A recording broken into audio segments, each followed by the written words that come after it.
Well, welcome everybody to the third annual Charles Aris AgTech webinar. We've been hosting these conversations now since 2024, and I hope today's session will continue to help anybody in the agriculture industry gain clarity around the state of AgTech. So today we're diving a bit deeper into the three corners of AgTech: the farmers and ranchers using it, the founders creating it, and the funders investing in these technologies. So just to give you a brief intro, my name is Kacey Toews, and I am a senior associate practice leader here in the food and ag practice at Charles Aris, and I'm excited to navigate the conversation today. And we're very privileged to have a strong panel representing each of these sectors. And so I'd love to go around and do really quick introductions. But before we do that, we wanted to share a quick update. So Ben Pallone was planning to join us today, but he's no longer able to attend due to some very exciting news. He and his wife are welcoming a new baby today. So while he can't be with us, we're grateful to have the rest of our panel here and are excited for today's conversation. So let's go ahead and get started. Eric, do you want to kick us off with intros? Sure. My name's Eric Spell. I'm one of the vice presidents here at Charles Aris Executive Search. I help lead our ag and food practice. I've been in agriculture my entire career. I grew up on a farm here in eastern North Carolina and began my career in the pork industry and transitioned very quickly into talent acquisition. So that is me. All right, Dustin. Hi, everybody. My name is Dustin Balsley. I'm the co-founder of Performance Livestock Analytics. We're based here in Osage, Iowa, and I grew up on a farm and actually moved back to the farm not too long ago. We raise cattle and then some row crop as well. But the company we built is a platform for livestock producers where we help capture financial, nutrition, and health information. But then we also built that platform to work closely within the ecosystem for each livestock producer. So we work closely with nutritionists, financial advisors, and veterinarians that surround that livestock producer. Today, we help manage over about 11 million head of cattle per year. And I guess the other important information would be we sold our business to a Fortune 500 company in 2020. But we had an opportunity to buy back the company in 2023. So since 2023, it's been back in the founder's hands. It's been really exciting. Awesome. Thanks. Cara. Hi, everyone. I'm Cara Wells, founder and CEO of EmGenisys. EmGenisys is a software company developing solutions to evaluate embryo health for use to improve pregnancy outcomes and determine sex of IVF and embryos that would be transferred through embryo transfer. My background is in reproductive physiology, where I studied challenges and opportunities in breeding animals, and I realized that a huge bottleneck to beef and dairy producer ROI is that every day dead and dying embryos get transferred. And with the amazing advancements in technology, perhaps we could use that to better identify the embryos to make pregnancies. So this is an idea that I started working on with my co-founder about 6 years ago now, and we've gone through the bootstrapping stage. We've raised non-dilutive capital, and then in 2025 we closed our first seed round. So excited to talk to everyone today. Awesome. Thanks, Cara. Kelly? Absolutely. Great to see everybody. Kelly Krahulic. I'm with Verdex Capital. I'm a principal there, so I'm on the investor side of the panel. At Verdex Capital, we have two funds that we invest out of. One is the Verdex Agri Fund. So that's more of a conventional fund where we invest long-term patient capital into early stage companies that already have a lead investor. And then we also have Carrot Ventures, which is a venture studio model. So for that one, what we're looking for is really technologies that address a compelling problem statement in ag. And then we find a founder to lead that company and form a company. And so we're looking really for founders, we're looking for problem statements, and we're looking for technologies and out of that fund. Because we're located in Canada, there does have to be an impact on Canadian ag, but otherwise we've got a pretty open mandate. Perfect. Thanks, Kelly. Sal? Hi, everybody. Thanks for being here. So my name is Sal Parra Jr. I'm a farmer and grower in Western Fresno County, and we grow a different variety of crops, some nut crops, so things like almonds, walnuts, pistachios, also vegetables such as onions and garlic, and also some feed crops, which would entail like alfalfa, corn, and those supporting the pretty large dairy industry that we have here in the valley and feed industry. Excited to be here. I've been in agriculture my entire career, born and raised in it, and just excited to provide my inputs and my experience of what we've been able to do with some of the ag technology, and look forward to speaking to everybody. Perfect. Thanks, Sal. And Jarrod, can you round us out, please? I'm Jarrod Sutton. I'm managing director at Dial Ventures here at Purdue University. I'm a farm kid that started working in the food industry and quickly became the farm kid in the food circles and the food guy in the ag circles. So that's been my career at Dial Ventures. We're a digital innovation venture studio building software solutions for the entire agri-food value chain. Awesome. Thank you. So really excited. We have a very diverse set of panelists today. So for the audience, as we go through this discussion, feel free to add questions in the Q&A box, and we're going to do our best to monitor everything that comes through. And you can also upvote questions asked by fellow audience members if you're really passionate about a question that they're asking, and we'll get to it. So we'll also launch several polls throughout the conversation. So please submit your answers as they come through. So if everybody's ready, we're going to go ahead and dive into our first segment, which explores how challenges in ag tech have evolved into opportunities and highlighting key lessons learned along the way. So I'd love to unpack, what have been the biggest successes in scaling ag tech over the last 5 years, and also failures. I can start off with some of my thoughts on that.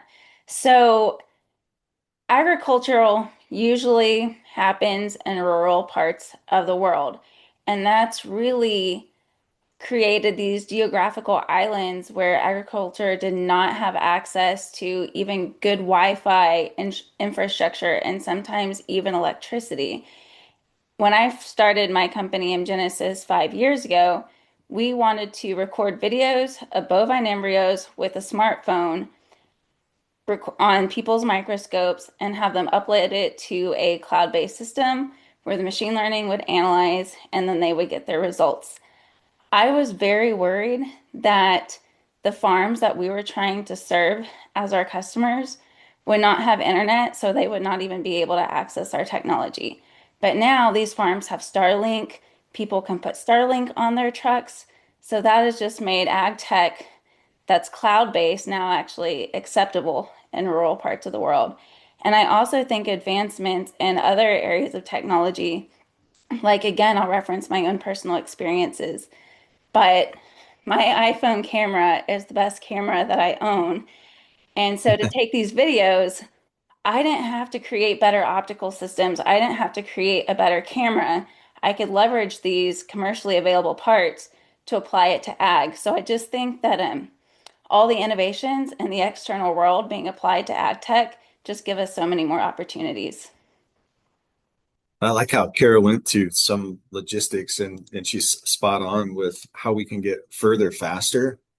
When I look at the last 5 years and just the amount of change in the last 5 years, the successes that I've seen are solutions that are simple. They solve a really painful problem, and they're co-designed with a clear ROI. So I think the biggest wins are not necessarily platform plays. They're focused tools that eliminate friction in a real workflow. So a quick example was the company Croft. Croft digitizes the H-2A visa process. It solves a problem that farmers already have, but many were avoiding it because it was slow, it was manual, it was risky.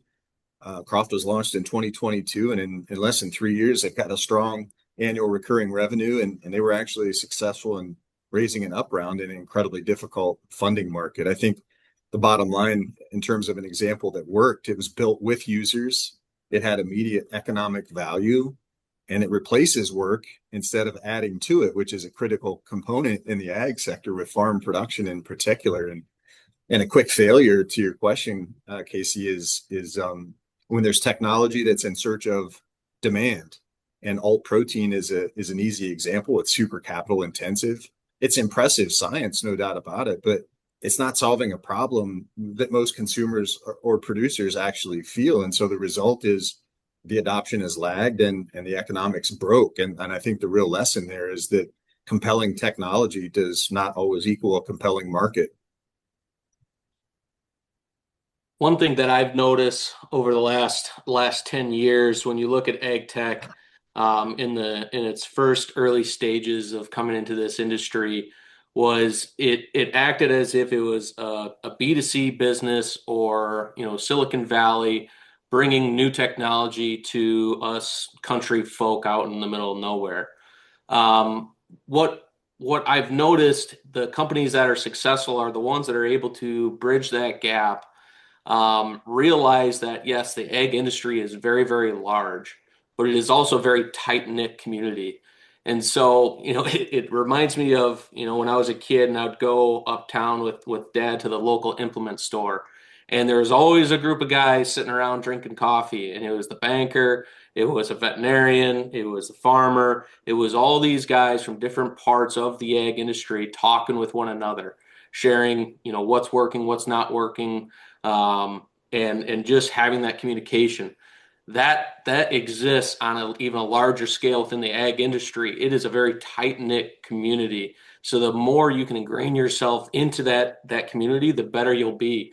For us and the companies that I've also worked with, the ones that I've seen that are successful don't just provide a tool that targets one user type, but take that user type, figure out who else surrounds that producer or that user. Like for us, we have livestock producers we work with, the feedlot producers, but they have nutritionists, veterinarians, financial advisors, bankers. They can access that information or be able to leverage that information to help that producer make those decisions. Farmers today don't make decisions by themselves. We just don't have the bandwidth. We surround ourselves with experts.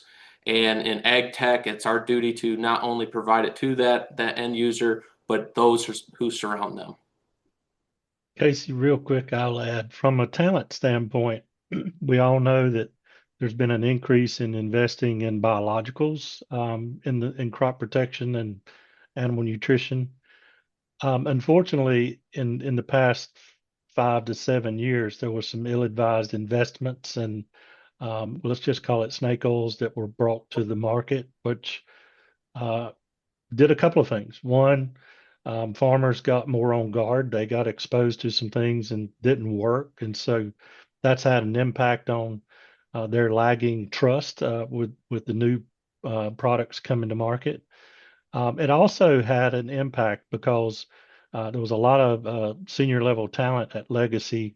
I'm going to use the chemical companies as an example in the crop protection space. A lot of friends, experienced professionals, saw their friends get run to these snake oil products in recent years, and those businesses a lot of them went bankrupt or they went south. And so it makes it, from our standpoint, when we go out and assist private equity companies or venture capital companies on the recruitment on some of these new products, there's a stereotype already there in place, and they want to take a more validated,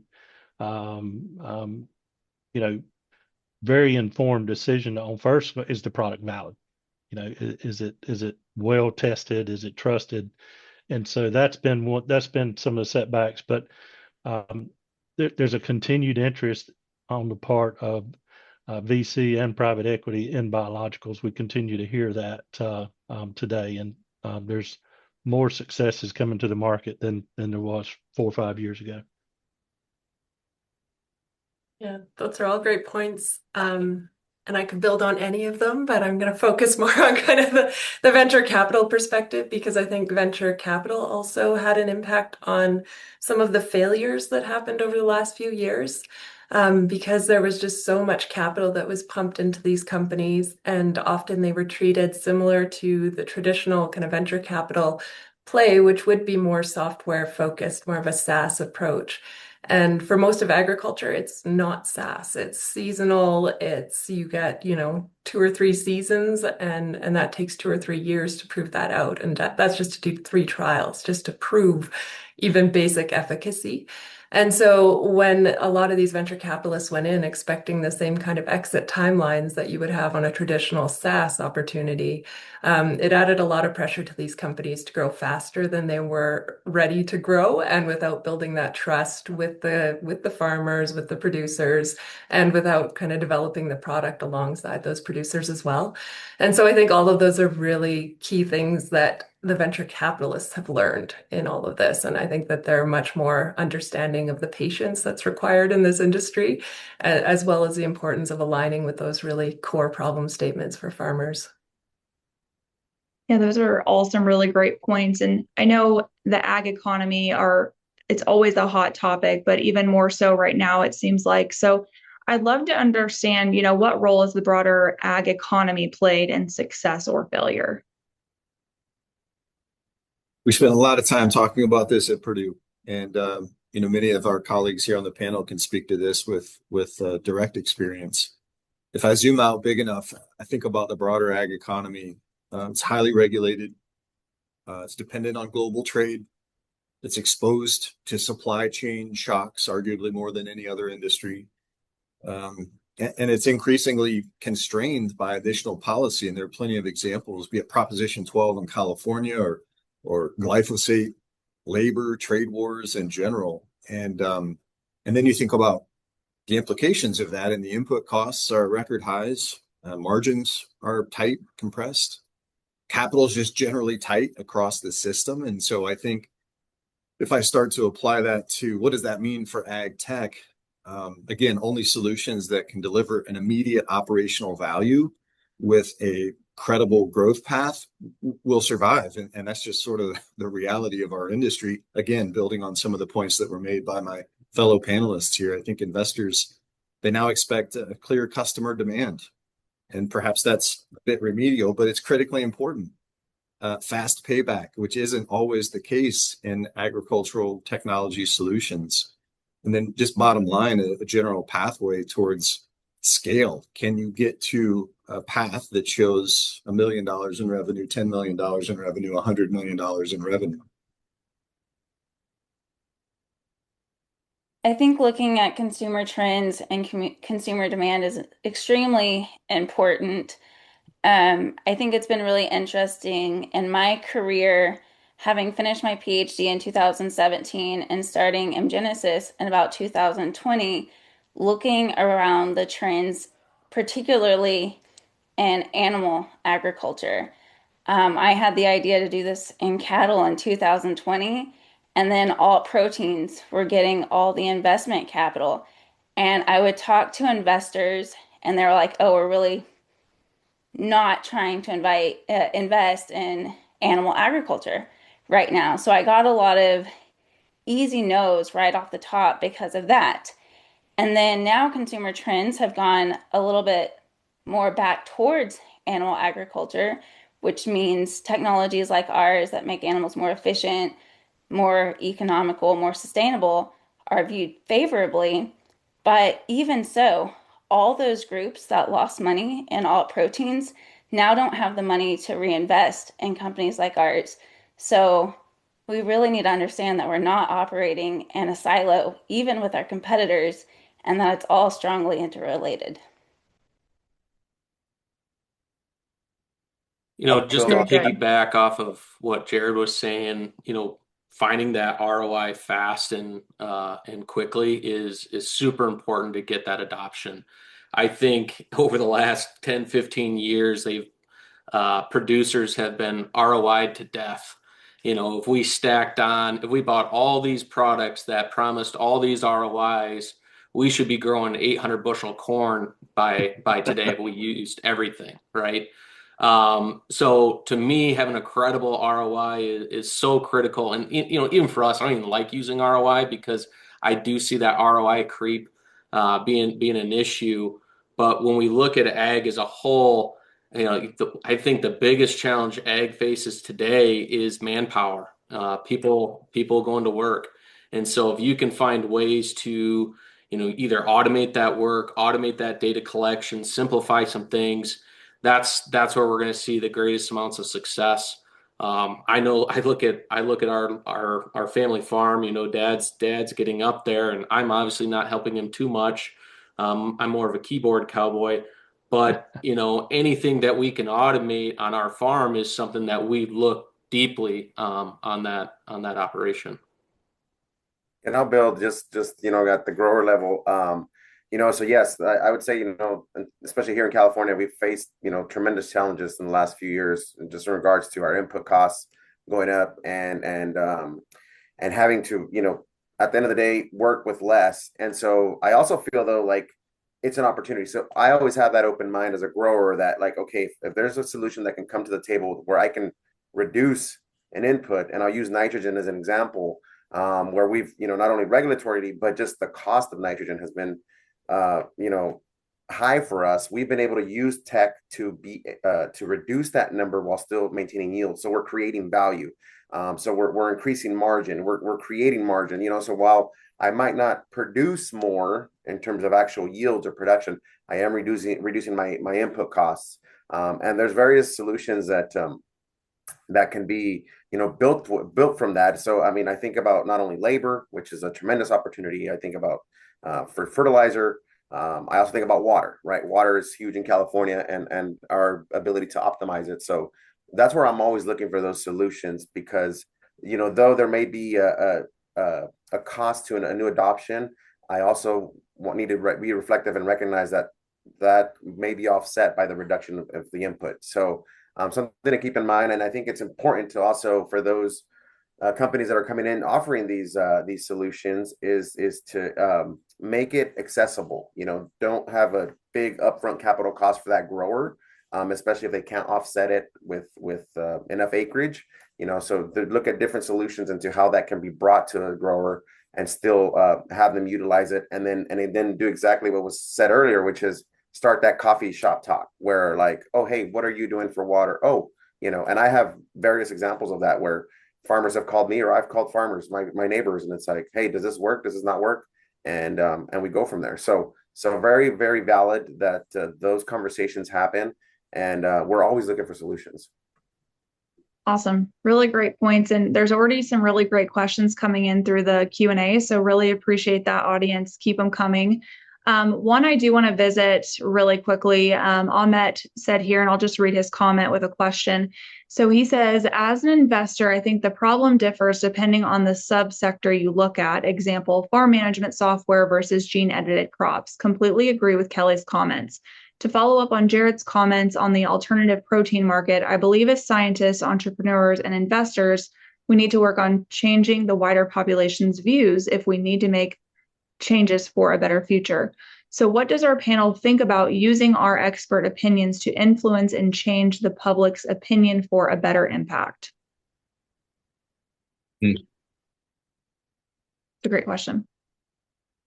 Yeah, I mean, there's a marketing play here, right? I think Kacey is the point that you're making, which is a good one. It's all about education and informing, and at the speed in which information is delivered today, it's very doable.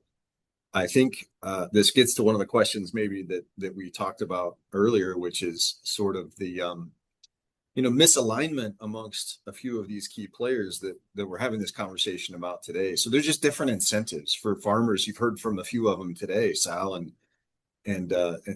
many of our friends, actually. I'm sure hopefully all of us are talking to farmers, but Dustin's given some really great examples too of efficiency, risk reduction, cash flow, right? It's capital intensive. You got to buy equipment and incredibly risky. Founders are talking about their product. Are they building a story? They want to move to scale. Investors want speed to market, and speed in returns. And so, how do you create that sort of confluence of those incentives? I think the deeper issue for me first, before we can build that marketing story, is the founder-farmer gap. I've had countless conversations. This is what we do at Dial Ventures. We work with founders, tech entrepreneurs. We teach them about the business of agriculture and food. We expose them to the industry. In that process, we discover opportunities where there are real problems that don't have existing solutions. So let's get to work on building those solutions. But we get a lot of founders bringing ideas to us as well. We're not an incubator, but we'll give a perspective, of course. anytime a founder says, if we could just get the farmer to, I stop them, because farmers ain't the problem. Farmers are already overloaded. We got 2 of them on here today. My family farms. I'm going to be a keyboard cowboy from now on. I like the way that you said that, Dustin. So that's mine. But great ag tech removes the work. It reduces the risk. It improves margin, and it fits into existing workflows.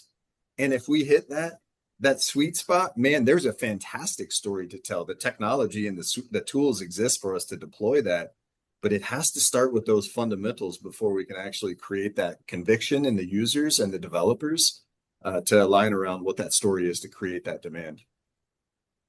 Yeah, absolutely. My thought on that, growing the base, if more people eat beef, more likely my company is going to be more successful, right? So that's an added benefit for me. As as I was talking about the ecosystem before, you can look at that ecosystem in 2 ways. If you build a relationship with those around you, they'll share your good story, your good news to other producers that may want to buy your system. But for us, we spend a lot of time and energy working closely with different associations, whether it be a livestock association, a cattlemen's association, or even like a corn growers association.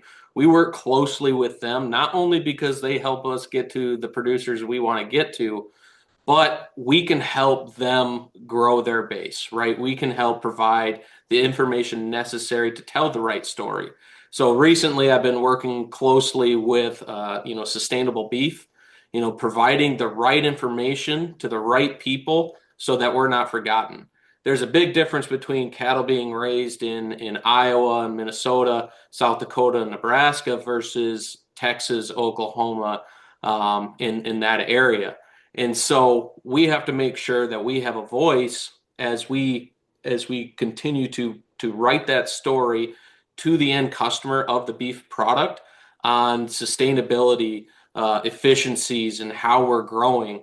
So with our company, we have that opportunity to help tell that story for our producers on their behalf, but making sure that we don't lose step on who we truly work for. But vast majority of them want us to have these conversations, want us to find these connections, and want us to help drive that story. Yeah, this is actually a perfect segue into our second segment. So we're going to be discussing the farmer's seat at the table. So listening to your consumers. So these are perfect points to kind of get us into this conversation and further kind of dive in. So it's obviously very important to give farmers a voice and truly listening to their needs. So how can ag tech startups make sure farmers and producers are at the center of product development? So that's a really great question that I think has been a core part of me growing my business. So I'm from Missouri City, Texas, which is right outside of Houston. And growing up, my connection to agriculture is the fact that I owned a horse. And I absolutely loved my horse, and I was involved in 4-H. And I believe I learned a lot about horses during that time, but I had no idea what real agriculture was until I was a freshman in animal science at Texas Tech University in Lubbock, where there's real farm kids there. And I'm like, wow, like owning a horse does not qualify me as an agriculturist. And so I loved animals. I was passionate about learning them. So I was like, you know what? I have to learn from these people. I have to make peers in this industry and just really understand from the ground up to be an outsider and get to agriculture a bit unconventionally if I ever want a job and a career in this world. When I started my company, the first thing that I knew that I needed, which was probably the smartest decision that I've ever made to date, was the inclusion of my co-founder, Dr. Russell Killingsworth, who is a bovine ET producer or ET practitioner in the Texas Panhandle. And I've asked him a million questions the past 5 years, and he's patiently answered, how do our solutions benefit the veterinarians and how do our solutions benefit his clients? And just keeping those farmers at the seat of the table. If you don't have the answers yourself, then join forces with people that do. And the people that want to help you will. And then we can all take our different perspectives, different ideas, and grow something really valuable together. Yeah, that's a great point, Cara. And I love your story too. That's how you came into this whole thing. It's really cool. But I think that that's something that we really are challenged by in VC, is really understanding the farmer problem and especially the nuances of the farmer problem. Because you can look at it and you say, okay, labor is an issue. Okay, what aspect of labor is an issue? If we take a robot and replace 10 kind of field workers with a robot, but you require a highly trained engineer to come in for a month every year, does that solve the problem? And that's obviously just an example, but there really are a lot of nuances to what works in the field versus what doesn't. And that's what we're always trying to to wrap our arms around, really. And so we use things like expert call networks. We use things like just tapping into our network around Alberta, but that's just a small part of the farming community. And so that was why I was really excited about joining this panel as well, is to talk to other farmers, or talk to farmers and producers and other founders and understand how they address that problem, because I think it's really key to success for everybody. That's just an awesome example, Karen, a great perspective. Kelly, again, so I spent a couple decades with the National Pork Board, Dustin. So to your point, for practical application for anybody on the webinar, man, you just got to start with farmers. Okay, well, that sounds great. Where do I find them? There's a couple million in the country. Who do I know to start with? I think Dustin nailed it. Farm Bureau is a great place to start, and State Farm Bureau especially, because South Dakota is different than Texas and different to California than Maine. Lots of commodity groups and trade organizations, corn, soybeans, pork, beef, whoever it may be. Those producer associations are producer-led. So you can talk to producers there and they'll connect you with additional producers. By the way, they're happy to do that. Back to the question earlier in terms of telling the story. And it's really about learning the life. So it's not just the task, it's about the life. There are a long list of jobs to be done. And, there's decision pressure. You heard it from Sal and you heard it from Dustin as well. There's seasonality and those weather extremes and changes. But the bottom line is you have to co-build these solutions. The most successful ones have been co-built. You pilot with producers and you iterate fast. That co-creation with production fingerprints all over it.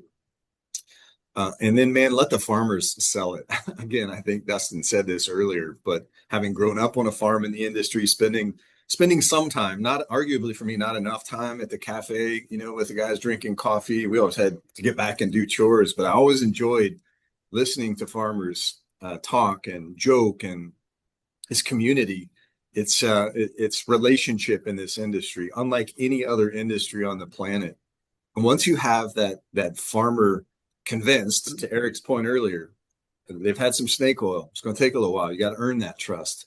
But that peer validation is the strongest form of trust in agriculture. And our model, it has proven to be incredibly effective at working closely with a few and arming those few to go out with testimonials to share with their neighbors and slowly grow in the community across agriculture. Then we get pretty far, pretty fast. Yeah, Jarrod, I'll just plug really quick. So I'm a member of our County Farm Bureau board, and I would say that's a fantastic organization that's, very grassroots focused to get involved in. If you're wanting to connect with producers, that's a really great example. Yeah, good. I'll jump in and share that I think lovely points by everybody, Jarrod especially, and you're hitting the nail on the head. And I think for me, as I've reflected on this question right now, it's really important to sometimes just have that conversation with people and have that. What you might discover is, like, I'm going to use that myself as an example. I've just recently started using a pest detection technology that I didn't even know I needed.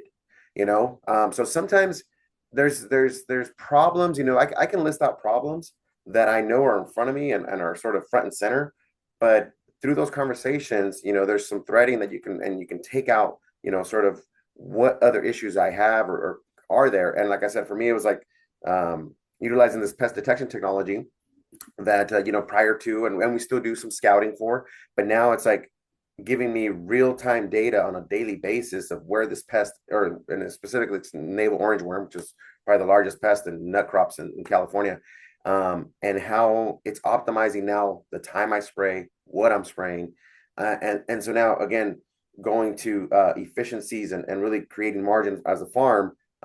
It's something, like I said, I didn't even know I needed to have that solution, but we don't. I'll say this as farmers, like we have sort of our problems that we can name off and tell you about, but just listen to the conversation. And I think you'll find that within that, there are other solutions that can be brought to the table. Absolutely. And I'd be curious, just at an investor level, Kelly, Jarrod, and others, how can firms encourage their portfolio companies to stay farmer focused? I mean, for us, that's a key part of due diligence. It's just understanding what is their connection to the farmer. How was this technology developed? Was it developed in lockstep with the farmer, or was it produced and then taken out to market and tried to kind of be pressed upon a farmer? So I love that comment earlier around we just need the farmers too. And as soon as there's a company that says that, like, that's it. Basically, they've lost my investment for sure, because it's not about the farmers adapting to the technology. It's about the technology adapting to the farmers and solving the problem that they actually have on the field, or to Sal's point, that they don't even know that they have on the field, right? That's a great way to frame that up, Kelly. Wow, I like that. Investors keep portfolios farmer focused. It sounds pretty easy. Food is the only economy that touches every person every day. Farming is essential. Farming is resilient. Farming is long-term. But candidly, the results are probably going to be a little slower, probably going to be a little less hype-driven than maybe what we've seen in other industries. But they're durable, they're defensible, they're tied to real demand. To the point Sal made, what a fantastic example of a discovery that has changed the game. I think, bottom line for me and our organizational structure and how we work with investing firms, first you have to understand ag as a business system. The way Kelly just stated that is spot on. You've got to ensure that there's real ag representation in the diligence, and then like it or not, you got to invest with patience and discipline. That's the bottom line. I would say one thing too, that we're seeing an increased activity, and I think it's great, because I'm not sure we've seen much of it 10 years at all. And that's investors attending some events. We've got IPPE going on this week in Atlanta. I guarantee you there's more investors there going around, because that's a great opportunity to interact with farmers. I mean, there's a bunch of them that attend these events, and that's a great way to talk to some of these farmers about their heartaches. And farmers love seeing investors from Silicon Valley trying on some weird looking cowboy boots with their pants tucked into the boots. But they're happy to talk to them for sure. They want to open up. They want to understand their world as well, as much as they want them to understand theirs. So as an investor, I would highly recommend what Eric said. Go get involved. Go talk to these guys. Go buy them some Busch Light. They don't need the fancy stuff. That's awesome. Before we move on to the third segment, and keep the questions coming, the Q&A questions are great so far. I'm actually going to pull one out that's kind of relevant right now. So Nicholas asked, what is the best way to get access to farmers for a proof of concept? And how do you believe is the best way to access to farmers for escalation? So how should founders get access to farmers if they're not connected, other than maybe some of the other examples we already shared? For us, conferences have been our bread and butter. The beautiful thing about a conference is registration is relatively expensive and people have to travel to get there. So it means the farmers are actively investing in their own education. They're actively looking for new technologies, actively looking for new solutions. Those are the people that attend these different conferences and events. And so as a founder, you can register for a conference and have hundreds to thousands of people who are actively seeking solutions, and you don't have to drive 25 miles from one farm to another, knocking on doors. So I would really just find conferences, prioritize which ones you want to go to, and then be organized. Once you get there, set up meetings and meet as many people as you can. Perfect. Thanks, Cara. So I'm going to transition to the third Kacey, segment. can I just Oh, yeah. interject one more point? I'm so sorry. Absolutely. Make sure that I touched on this.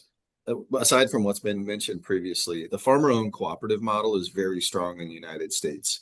And it doesn't matter if you're talking nuts, if you're talking about broadacre row crops, farmer-owned cooperatives are a critical choke point to accessing farmers. If your business model requires you to go knock on 2 million doors, it's going to take a long time, Cara. There's a lot of gravel roads between those farms, and it's not a sustainable model. But finding those choke points, not only can those business cooperatives that are designed to obviously leverage buying power to create those efficiencies in pricing and then market the volume externally, they have an acute understanding of the problems and the challenges. And more importantly, we'll have subgroups inside of that farmer-owned cooperative that can show you where those early adopters are. So it's a great network to plug into, and they're very receptive. That's a great point. A lot of resources for sure. I have to add one more that one of our companies, we haven't invested yet, but company came to me and I said, how did you get connected to all of these farmers for them to do trials? He said, well, I brought them a 6-pack of beer and I exchanged like a piece of their land for a pilot for a 6-pack of beer. And apparently it was incredibly effective. So yeah, just to throw that out there. That's great. Doesn't have to be complicated, right? Farmers will do a lot for a 6-pack of beer and a free hat, right, Dustin? That's right. Yeah. Awesome. Well, I think segment 3 is going to be equally as interesting as the last two have. So this segment is about fueling ag tech, and so what investors look for. So just want to understand, where is capital flowing in ag tech right now? What are we going to be seeing here in 2026 and beyond? Yeah, I'll kick that off. It's hard to say because as Cara mentioned, there's a lot of things that have failed in the last 5 years and taken a lot of investor capital with them. Some of that is alt proteins, for example, precision fermentation, capital intensive. The market wasn't ready for it, and the technology wasn't ready for the growth it expected. Vertical farming is another really good example of that. And so you really have a lot more investor diligence on looking at technologies that are leveraging AI, that are often a combination of hardware and software, because a lot of investors don't see the competitive moat in software anymore just because of the AI advantage and how quick it is to develop software through AI. Data is a huge piece of what people are looking for. Does your technology develop a data moat that can then be applied to AI in the future or provide actionable insights to farmers? And so those are a lot of the pieces that I think people are looking at. I think GMO is certainly interesting, but there's just a lot of uncertainty around the regulatory side of GMO. Europe seems to be opening up, but the States is becoming more complex. And so it's an interesting time right now. I'll pass it over to everyone else and see what they have to say as well. Please, I was Cara. going to say it's impossible to see the future. So I think if you're a founder, entrepreneur, you just need to find something really fresh and new that hasn't been done before, that solves a real problem, and then pitch it. And, these technologies with that moat that Kelly was talking about, I think are going to be more investable at the end of the day, that are going to solve these important problems and that are going to be fresh and new. Yeah, quick build on that, Cara, is the model at Dial Ventures, we're a digital innovation and agri-food systems lab. And so we're connected with industry and talking with stakeholders every day, multiple stakeholders every day. So our goal is to ensure that we've got a holistic picture of both current and emerging risk, threats, needs, problems, opportunities, et cetera. So right now, certainly looking from a farmer lens, it's all about financial clarity. So real-time operating cost insight, margin by field, margin by animal, margin by the enterprise, decision support, Again, both Sal and Dustin have talked about the partners that they bring in, so decision support in these volatile markets. Another piece is an asset life extension. You're seeing a lot of farmers working to continue the existing leases or maintaining the equipment that they own, those fixed assets. And so thinking about, again, another tangible example, a company called GRIP, GRIPP, digitizes equipment and fleet records. It's all about improving uptime, making sure things work and run the way that they're supposed to optimally, but also extending the life of tractors, of barns, of trucks and implements. And obviously that designed to preserve capital. Every dollar not spent replacing equipment is a dollar that can be reinvested in the farm. So just a couple of practical examples. Those are great. And just from a financial perspective, I know there was a question kind of around this in the Q&A, but how do you balance the need for patience with LP pressure for returns, especially when you're backing technologies that need multiple seasons just to prove out? So obviously financials work differently in agriculture. So how are investors adapting to that, and any tips?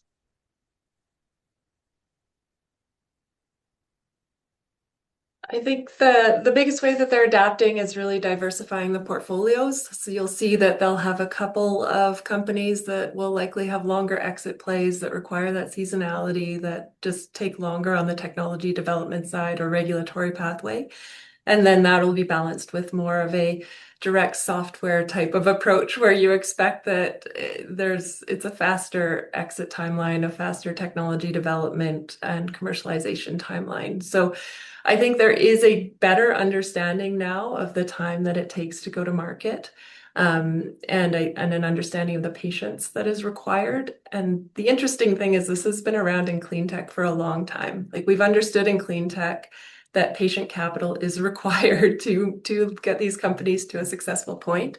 And I think that's just becoming more clear now for ag tech investors.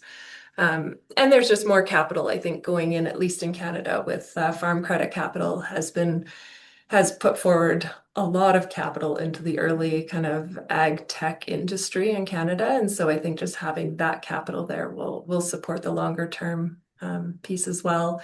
And Verdex AgriFund, so we are completely patient capital. We don't have an LP, and so it just comes off of our balance sheet. And so that enables us to have that long-term capital that some companies require. We do have a fund, and I think Kelly is so spot on there. The majority of stakeholders that are engaged investing in the fund, so serving as a limited partner in LP, the pressure is real, but the deliverables oftentimes are different. So when you think about different industries that may have fast returns, they're susceptible. And look, agriculture's been around forever. It's not going away. So that steady appreciation is something that I have experienced. First-time investors, of which there are many exploring agriculture, seeing, as to Kelly's point, a piece of diversification inside of a mixed portfolio. And the pressure is real, but the consistency in growth and development and those steady returns, but also just thinking about the digitization of the industry, of which is a physical goods industry. We're not consuming the digits in any way, right? So we're planting seeds to harvest plants and fruits and feeding animals for protein consumption, et cetera. So thinking about the digitization of agri-food as an asset class in and of itself fundamentally repositions these types of engagements and opportunities, thereby hopefully squelching some of that intense pressure that everybody's racing and based on other experience in other industries for 100x return in 2 to 3 years. It just doesn't happen in agriculture. And so there are good reasons for that, but that's not to diminish the importance or the potential value of digitization and solutions in ag tech as an asset class.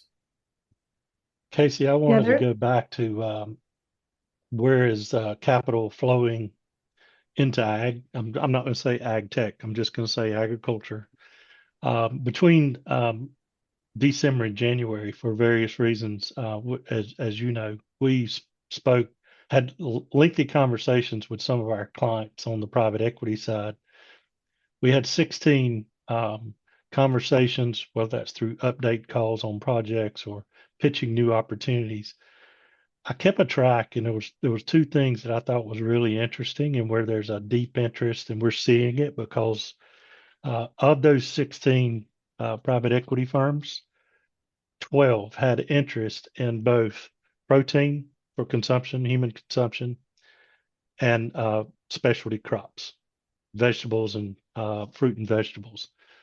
I just thought that was really interesting. Side note there, but we're seeing it. We're conducting 3 C-suite searches for one private equity firm right now with 2 brand new or relatively new protein plays. That's great. One question I wanted to bring from the chat, actually, or from the Q&A from Whitney, and it was brought up earlier, AgTech needs to solve a problem. And so she has a really good question here. What are VCs doing differently to weed out the companies that aren't focused on real ag ideas?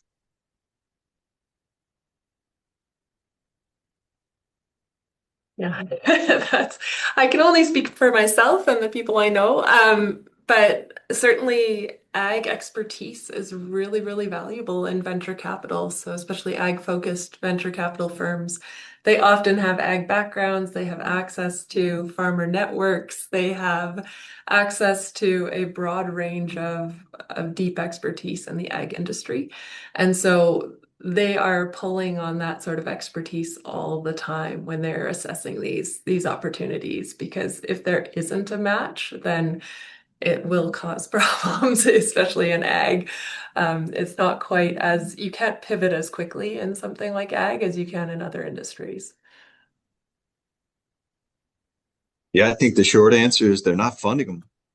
They're being very selective and very deliberate now with where they choose to invest. I see Cara nodding her head. You've had some conversations that are really tough, and so maybe some hard lessons learned, maybe some capital lost. But here we are at this point in time where folks are being much more deliberate and intentional with where they choose to invest. I think it's good to have a good team before you even try to get venture capital or really institutional investors. So they're going to see right through you if you really don't have the ag backgrounds that you need. And like I said earlier, if you don't have it yourself, surround yourself with people who do. And make sure that you have the core competencies of your entire company covered before you even start pursuing getting an investment. But before you need investment, talk to these investors, see what they're looking for. And in my experience, they will answer those questions. So, if you don't have what it takes today, there's nothing that says that you will not have that a year from now. Just another interesting question I wanted to pose before we move on to the Q&A session is, we've seen consolidation in several ag sectors. Is it as critical to growth in this sector in ag tech as it is in some others that we've seen outside of ag or even in ag?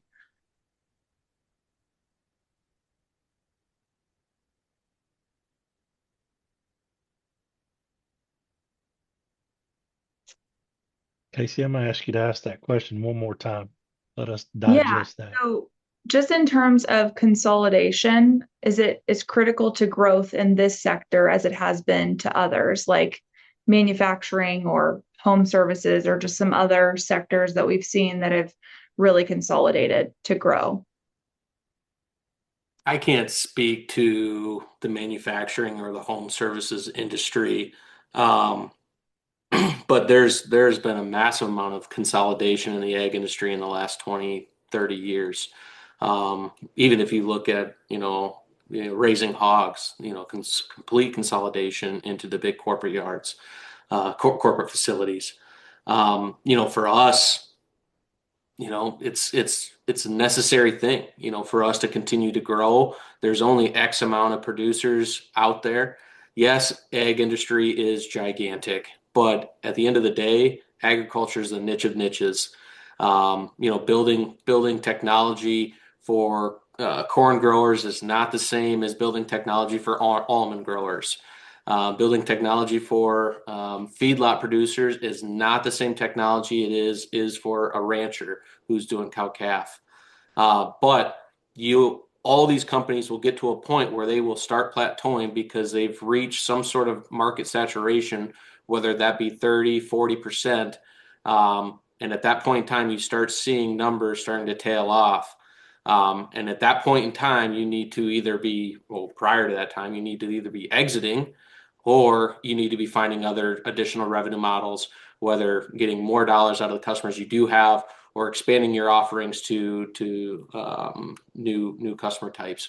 So that leads to consolidation. I think, you can look at the row crop industry for an example. Field View, out of the gate, they were the first ones out to the gate, Climate Corporation was. And once they sold to Monsanto, what you saw was about 15 to 20 row crop platforms that did similar things to Field View. Within that time, they were just too far ahead, and you saw either those companies went away, they consolidated to ag retailers, or Field View bought those companies up. So to me, I've always looked at it as it's a race to 35%. If you get to 35%, that's your moat. But it also gives you the leverage to do your own consolidation and protects you. But I look at that story of Climate Corporation, and everything that came after that is what's going to happen with each one of these successful technologies.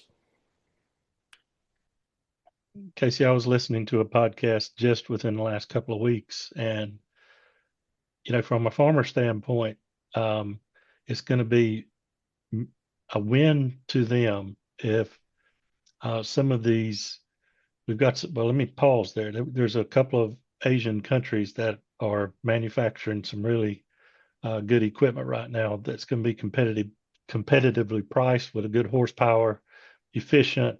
It's going to force a couple of other global OEMs to consolidate, especially where they have complementary technologies they can bring together. So I think we have to look at that, and there's going to be some forced consolidation, but there's opportunistic consolidation as well. Yep, those are great points. But we have some really great questions in the chat. So we're going to actually pivot to opening the floor to the audience. So I'll go ahead and just address the questions that we have right now. And then, as you think of additional ones, please continue to add them to the chat. So the first one is, from an investor perspective, at what stage do you begin asking questions about worker safety and environmental risks associated with ag tech equipment like autonomous tractors, robotic weeders, and drones? And how do those concerns factor into investment decisions? Yeah, I can address that. We look at fairly early stage companies, and I know that it's something that's front of mind for us from the very beginning. So even when we're looking at Cara Ventures, which is really a technology play, so it's kind of pre-formation of a company, it's still something that is really high in our risks and mitigations category of our due diligence. And so identifying the risk, what is the mitigation, and what is the plan around that? And so certainly very high on our list. The workers' health and safety, that's something that's a little bit more challenging to dig into, and it's more granular. And we don't lead investments, but certainly if we did lead investments, that would be something that we would be digging into as well. Perfect. Next question is specifically around specialty crop robotics, the specialty crop robotics sector. Where is that specific sector going? Any insights there?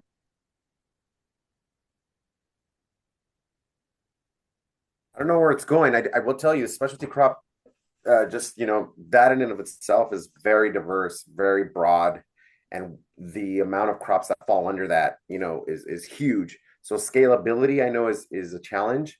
But one example that's a good example is like nut crops, pistachios, and almonds in California. Okay, there's a lot of acreage, so therefore maybe that can be scaled. But nonetheless, I mean, now within specialty crops, you've got lettuce, you've got, leafy greens, you've got fruits, you got berries. I mean, it's a very very broad and very diverse segment of agriculture.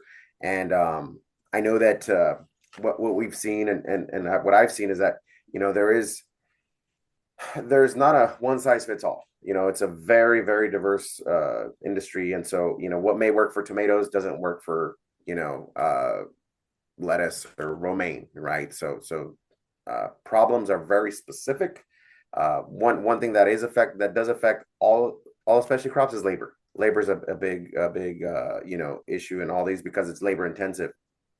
So that's something to look at. But even then, the labor solutions within that are very complex. One might be a harvesting equipment for citrus. Well, that same module will not work to go and harvest strawberries. So it's very, again, I want to make that point that it's very diverse. I think nonetheless it is higher value, so there are opportunities, but you have to be very targeted in terms of the solutions that you're going to go after. Perfect. Thank you. Next question is, what, if any, opportunities exist for public-private ag tech partnerships for both domestic and international commercial opportunities? Well, yikes, we're right square in the middle of that space. So this is a nonprofit land-grant university that has established a venture studio that is funded by an external private sector investment fund. And so our studio essentially draws tech entrepreneurs into a fellowship program, people who know how to build technology, digital solutions, and they've done it in other industries, but they don't know a whole lot about ag and food. And so that's by design. We want to ensure that they get some dirt on their shoes through our program and understand how stuff works in the industry before they start building those solutions. But we work it through a pretty rigorous process to validate through discovery every piece and point and gnarly detail of a problem that we can.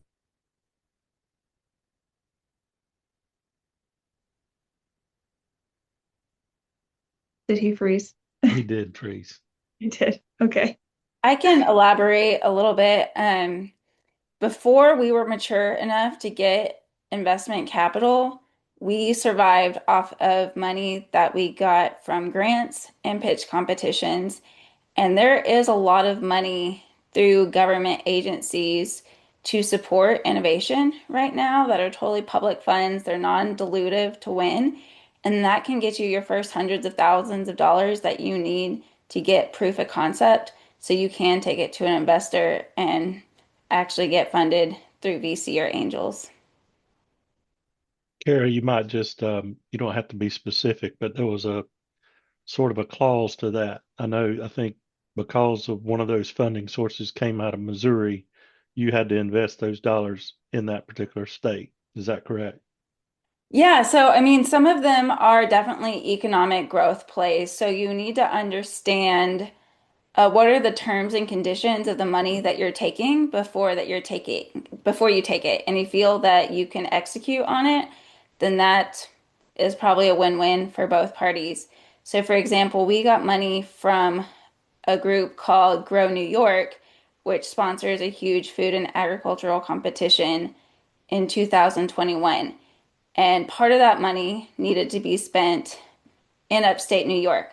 Luckily for us, there's a lot of dairies that are quite innovative, doing a lot of embryo transfer in upstate New York. So we knew that that would actually be a great partnership to have, and we were comfortable taking that money. But yeah, I believe that you're going to be successful if you really understand the terms of conditions of every dollar that you take, and that you make good on your word and you execute on that. But economic growth is really big right now, and there's a lot of SBIR grant opportunities that will go to these earlier stage companies. And for us, we've gotten over $2 million that way, which really allowed us to go from an idea to a product over the years. Yeah, and I think that's a great point around just making sure that it aligns with your critical path. It's very easy to take funding that then distracts you from what you should be doing to be successful. So just beware of that. And then the other piece is around matching funding. So Some companies go too late to the grants and the non-dilutive funding, and they've already spent all of their personal funding or angel cash, and a lot of those require that there is actually matching funding to happen. So those are two things to watch out for if you're looking for that type of capital. Perfect. Next question is coming from Chris. As a founder, what are your best practices to stay connected to the farmer or end user to understand the specific problem you can partner on and remove any filters? Specific processes or practices you can use to eliminate bias or filters as ideas scale? Yeah, I can jump into that one. For us, to me, it's so critical to have a really good customer success team. For the most part, they're answering questions, they're finding the pain points in the system that you've already created. They a lot of times have opinions, and sometimes very, very strong opinions. That is a good way for us to document information on what we need to do better, what direction we need to go next. But the other thing, as a piece of advice for whether you're an investor or a founder, is pick up the phone. There's so many companies I've talked to that are just so terrified to call the customer they just sold or call a potential customer. They're just too nervous to make the phone call. They hide behind emails, and they just don't want to have that potential confrontation. But farmers are easy to talk to. They're fun to talk to. They like to BS more than anybody I know. And they're as blunt as they'll ever be. So if you're not thick-skinned, maybe not get into the ag industry, but they will shoot you straight. And the information you gather from them, and if you act on it, you're going to be successful. But to me, it's don't be afraid to pick up the phone and build your company in which it is easy to gather information in a more natural format. Surveys are like, I look at surveys we do for our company, I'm like, oh, that was neat, but I don't learn too much from it. I learn by having a conversation with a farmer or after a conference, figuring out what bar they went to, have them have a beer, and then they'll open up to you and they'll tell you exactly what you need to know. Yeah, it's a great point, Dustin. I apologize. The pipes are freezing and the internet's freezing here in Indiana, so I'm sorry. Hopefully it holds out. Along those lines, we have taken so many entrepreneurs and founders to farms and different stakeholders' offices for visits. This industry is full of really nice people. And if you call Dustin or Sal, they're going to answer the phone. I know because I've done it. And especially if you want to talk about their problems, all due respect, farmers got problems and they're happy to talk to folks if they're willing to roll up their sleeves and create some value by helping add some solutions. So the bottom line is if there's a formula or a methodology, it's literal pressing of the flesh. You got to get out. You got to see. You got to get dirt on your shoes.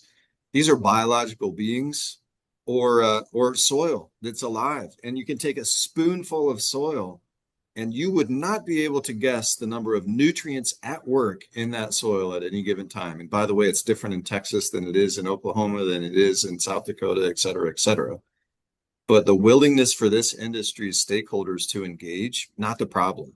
You got to have that persistence and set it up just like you would with any type of a sales call in your CRM system, so that I'm calling Dustin every week and I don't want to bother him and I don't want to, be in his way. So I better create and add some value every time I call him and have really smart questions to listen intently and learn. That's the best way that you can build a solution that actually matters. If you take the time and make the time, by the way, Kelly, it helps if you show up with a hat and a 6-pack of beer. Boy, they'll give you a lot of time and they'll give you a lot of perspective. And that's exactly what you need to narrow your focus on liking your chances of success. And the biggest piece there is don't send an email. Most farmers are like my dad and they have 50,000 unread emails. Just call them. And maybe not show up during harvest season, right, Dustin? I agree.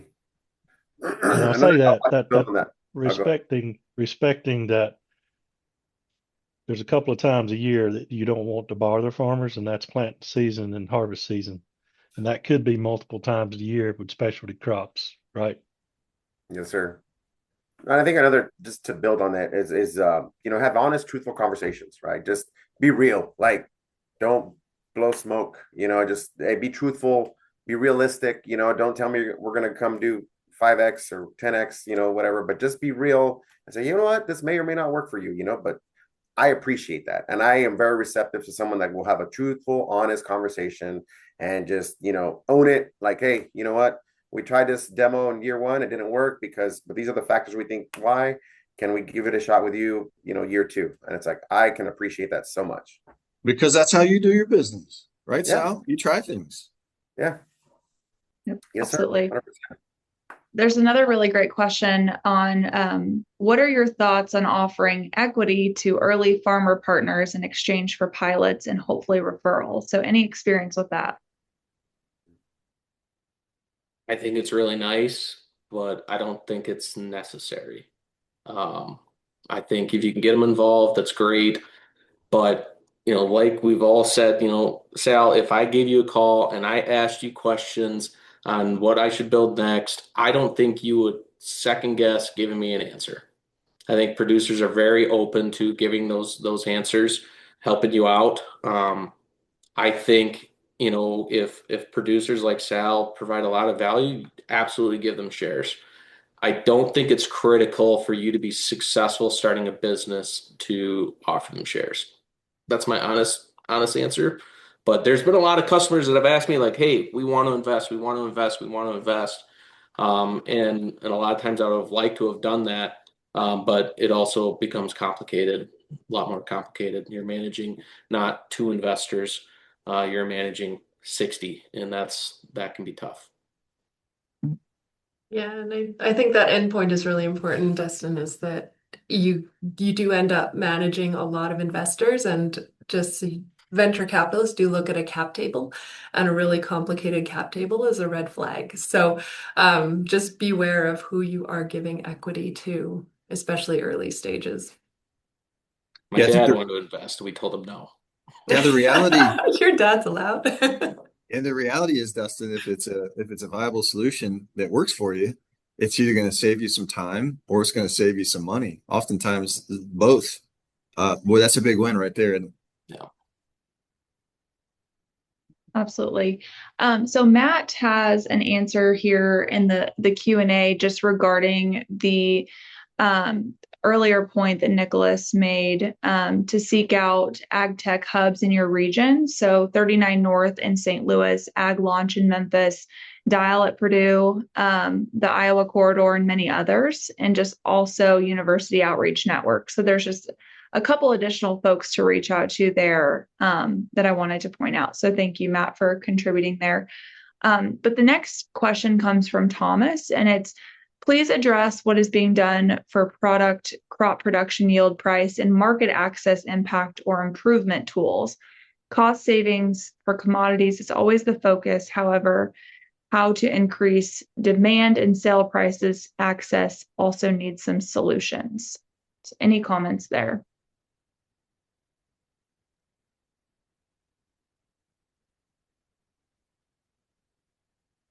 Any yield price or market access improvement tools anybody's aware of?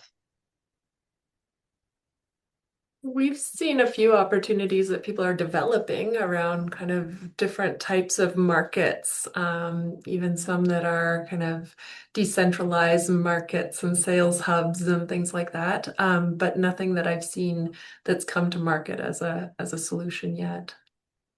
But it is people are aware of that problem. It's just a really challenging problem to solve. yeah, I would say the same. It's about a risk play, right? And so how do you calculate the information that's available and hedge with long-term contract arrangements? Oftentimes price takers, certainly in the commodity market, so it makes it somewhat of a challenge, but we haven't spent much time or seen any viable solutions in that space. Sure. Perfect. Exporting is a large part of the ag industry. How do you balance the technology with the importing countries' regulations or future regulations, examples, gene editing, etc.?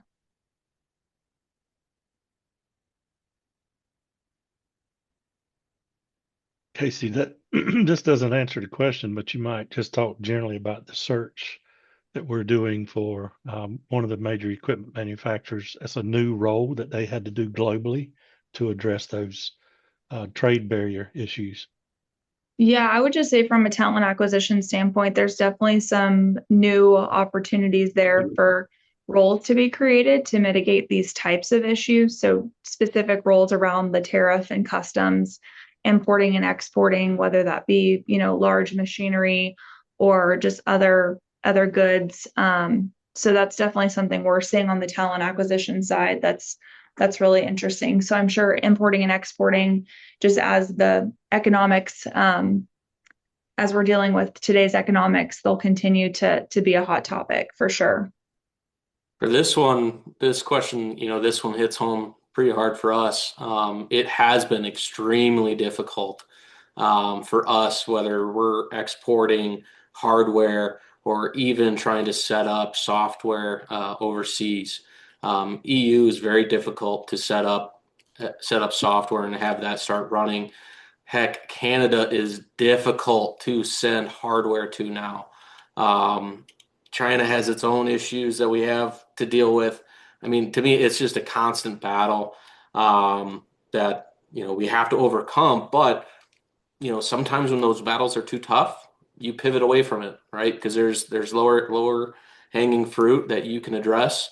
And unfortunately, that keeps us from, expanding faster and quicker in some of these other geographies. But the key piece of being successful, getting over those barriers, is finding partnerships, building that ecosystem in a bigger and bigger way. There's a lot of companies that will believe in what you're doing, and they will help and do whatever they can to help move that product to those countries, or help set up, or even pay for server setups in these other continents. So it's a challenge, and it feels like it changes every month now. That is true. So I got to go. Oh, sorry. No, go ahead, Cara. I am. Looking at these regulations, I think that we need to be just really smart and educated and informed about how we're going to deliver our products. But I also think that there's opportunities out there to make change, and that's by educating others. So last May, I got to go to Washington, D.C. as part of a nonprofit advocacy group called Engine. And their goal was just for startup founders to go talk to congressmen, senators, House of Representatives, and these different committees, and tell them how we use artificial intelligence in our product and what regulation would do to hinder or support our business. They did not tell us how to think. They did not tell us what to say. We got to give our own unfiltered opinions about that. And so while most founders don't have the time to go, marching on Capitol Hill every week, I do think that with my experience there, these legislators were actually genuinely interested in what they had and what we had to say, because they just didn't know what happens in the startup world. They're politicians. So the more vocal, outspoken, write opinion pieces, email these people, it is possible to create change within huge governments. So that was a cool opportunity I did not know that existed. And I do think that it held some weight for how the national policy will be going forward. Perfect. Thanks, Cara. So we just have time for a couple more questions. So Whitney, I'm going to go ahead with yours, which is, what advice would you give founders that want some kind of exit or buyout within the next 3 to 5 years?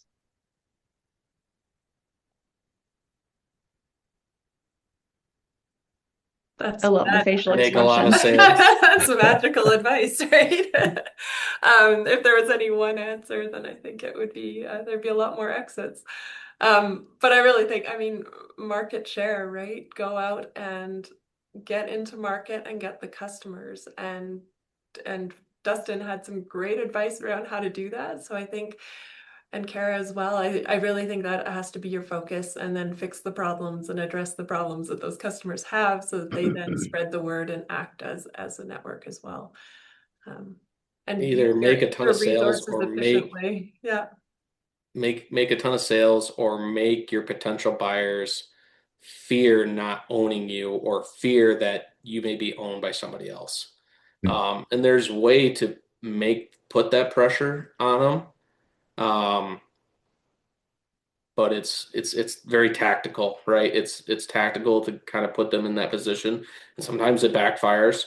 But beyond increasing sales, it's almost you have to create that fear, right? Because it's either greed or fear and why you get bought.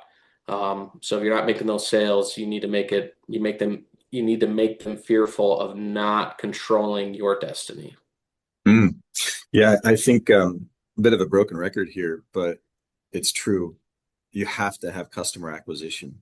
You have to have paying customers in the marketplace, and you have to continue to get paying customers in the marketplace. There are a lot of tech innovations, some in ag, but tech innovations generally, that are so focused on a compelling technology and inward build-outs to continue to bolt on new features and new additions. You have to be external focused. So if you don't have a CTO or a CPO, get one so that you or whoever the voice is can be out acquiring customers. It's tough all day, every day. They say marketing never gets a holiday or a break. Neither does selling as a founder and an entrepreneur. And I'm sure you all probably are well aware of that. But every venture capital firm that I talk to, every private industry stakeholder that's interested in acquisitions, they all say consistently the same thing: is there demonstrated value and a need in the marketplace, and the indicator for that is customers. Another thing to be careful of, if you go down this path, you're like, I'm going to go and sell my business. Be prepared that you will no longer have time to work on anything other than the acquisition process.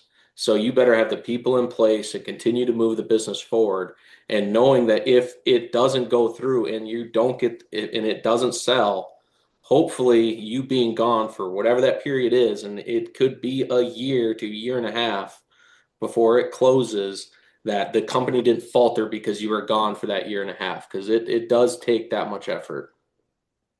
Yeah, by the way, I'm rooting for you all. I think Whitney asked the question. I'm rooting for you. And I great. go back to Cara's point that she made early in the conversation. One thing that we all have seen is when founders get moving and they get a little bit of traction, to Dustin's point, they underappreciate and undervalue how important it is to get some leadership on the team that can help scale the business, and investing in that talent.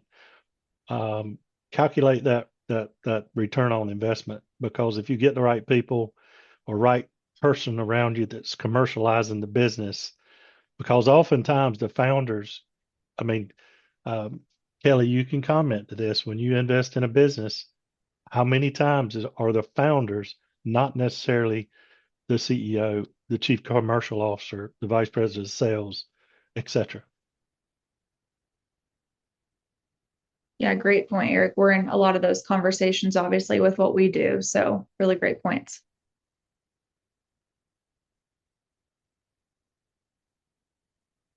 All right. Well, I think that's going to wrap us up for today. I just want to thank you all for joining us, and a big thank you to our panelists for sharing their insights. And if you've enjoyed this conversation and want to stay connected to trends, talent, and leadership shaping the agriculture industry, we invite you to subscribe to the Charles Aris Agriculture newsletter.